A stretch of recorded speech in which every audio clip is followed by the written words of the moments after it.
만성적인 피로와 스트레스, 수면 부족은 현대인의 가장 보편적인 건강 문제가 됐죠. 지금 우리에게 절실한 것은 심리적 안정과 에너지입니다. 흥미로운 점은 예로부터 노화 방지의 상징으로 쓰여온 대추가 바로 이 현대인의 결핍을 해결하는 실마리를 가지고 있다는 것입니다.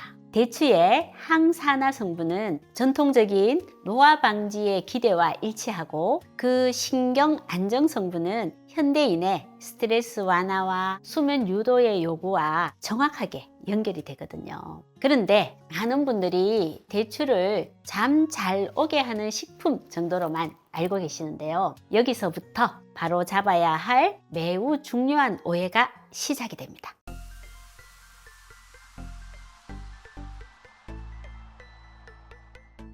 안녕하세요. 건강정보를 분석하고 플랜을 세워드리는 이웃집 닥터 김혜연입니다. 시장에서 흔히 잠에 좋다고 알려진 것은 산조인이라고 불리는 멧대추의 씨앗입니다. 신경 흥분을 낮추는 주주보사이드라는 특별한 진정 성분과 사포닌이 고농축되어 있거든요. 반면에 우리가 흔히 먹는 달콤한 대추 열매는 어떨까요? 이 열매의 효능은 강력한 수면제라기보다는 훨씬 온화한 신경 안정과 스트레스 완화 수준으로 보는 것이 정확합니다. 즉, 이것은 완전히 다른 두 가지의 해법입니다.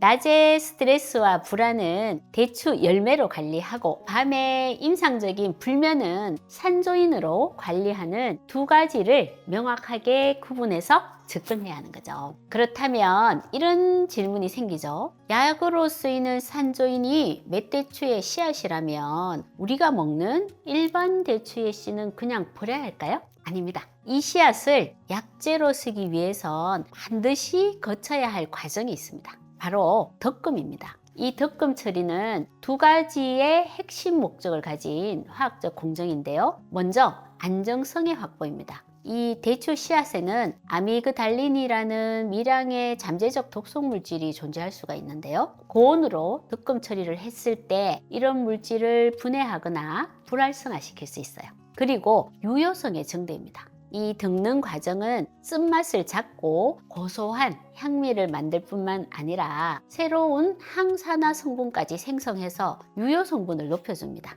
따라서 일반적인 대추씨는 반드시 이런 전문 처리 과정을 거쳐야만 안전하게 사용할 수가 있습니다. 또 한 가지 중요한 점은 왜 우리가 생대추가 아닌 건대추를 주로 먹느냐는 것입니다. 단순히 수분이 날아가서 성분이 농축되는 것 그 이상인데요. 대추를 말리는 과정은 일종의 화학적인 변환인데요. 건조 과정의 열은 대추의 단단한 세포벽을 파괴합니다. 그 결과 생대추에서는 세포벽에 묶여있던 폴리페놀과 같은 항산화 성분들이 분리가 되어서 우리가 더 쉽게 흡수할 수 있게 되는 거죠. 동시에 건조 과정에서 커피를 볶거나 빵을 구울 때 색이 진해지고 향이 깊어지는 것과 같은 마이야르 반응이 일어나는데요. 이 과정에서 아미노산과 당이 반응하여서 멜라노이딘과 같이 새롭게 생성되는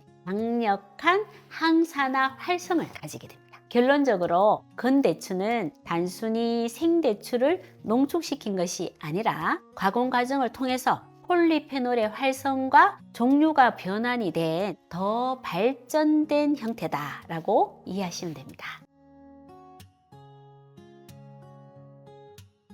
이렇게 잘 말린 대추가 우리 몸에서 어떤 놀라운 일을 하는지 그 핵심 기전 두 가지를 더 살펴보겠습니다. 첫 번째는 간입니다. 사이클릭 AMP라는 성분에 대해서 많은 이야기가 있습니다. 하지만 이 주장은 생화학적으로는 개연성이 낮습니다. 사이클릭 AMP는 섭취하는 성분이 아니라 세포가 스스로 신호를 주고받을 때 사용하는 내부 신호거든요. 대추의 진짜 역할은 이것입니다. 우리가 대추를 먹으면 그 안에 사포닌이나 폴리플라보노이드 같은 활성 성분들이 우리 간 세포가 스스로 사이클릭 AMP의 농도를 높이도록 유도하는 조절자 역할을 합니다. 이렇게 활성화된 사이클릭 AMP의 신호는 간세포가 독성 물질을 분해하고 염증 반응을 조절하도록 명령을 내립니다. 대추는 간에 직접 약을 넣어주는 것이 아니라 간이 스스로 방어 시스템을 가동하도록 명령하는 역할을 하는 셈이죠. 이것이 바로 양파와의 조합을 중요하게 보는 이유입니다. 양파 껍질에 특히 많은 퀘르세틴 성분 역시 간의 신호 전달 경로를 조절하는 강력한 성분입니다. 둘이서 만나면 간의 해독 시스템을 극대화하는 시너지가 발생합니다. 간의 해독 시스템을 활성화했다면 두 번째는 소화기계, 장입니다. 대추에는 아스파르트산이 많아서 프리바이오틱 효과가 좋다라는 주장이 있습니다. 하지만 이 역시 편향된 주장일 수가 있어요. 아스파르트산은 아미노산이지 유산균의 먹이가 되는 프리바이오틱스, 식이섬유는 아니거든요. 대추의 진짜 힘은 유산균의 연료와 부스터를 동시에 제공하는 그 특성에 있습니다. 대추의 풍부한 다당류와 식이섬유가 유산균의 주 먹이가 됩니다. 또한 대추의 식이섬유는 물리적으로 과도한 담즙산이나 발암 가능 물질을 스펀지처럼 흡착해서 몸 밖으로 배출시키는 중요한 역할도 합니다. 그렇다면 가장 중요한 것, 이 좋은 대추를 어떻게 섭취해야 할까요? 특정 조건에서는 절대 섭취해서는 안 됩니다. 먼저 만성 심부전 환자분들입니다. 신장 기능이 저하된 분들은 칼륨 배설 능력이 현저히 떨어집니다. 건대추 100g에는 약 690mg의 고농도 칼륨이 들어있는데요. 이는 바나나의 거의 2배에 달하는 수치입니다. 신장 환자가 이를 섭취하면 심장 부정맥이나 심정지까지 초래할 수가 있습니다.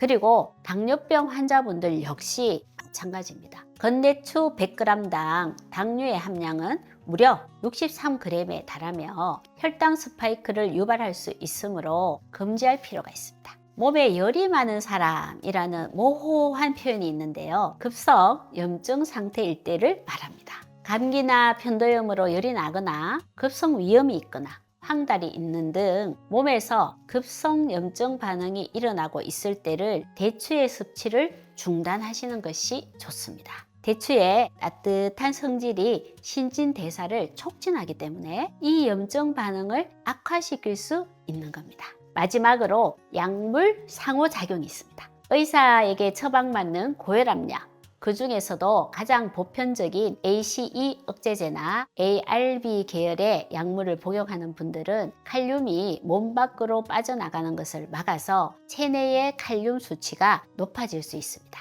이때 고칼륨 식품인 대추를 먹으면 고칼륨 혈증의 위험이 커집니다. 또한 항불안제나 수면제를 복용 중이라면 대추의 신경 안정 효과가 약물과 더해져서 과도한 진정 상태를 유발할 수 있으니 주의할 필요가 있습니다. 이런 위험을 피했다면 대추의 효능을 극대화하는 조합을 활용해 볼 수가 있어요. 만성위염이나 위점막 손상으로 고생하는 분들이라면 생강과의 조합을 주목해야 합니다.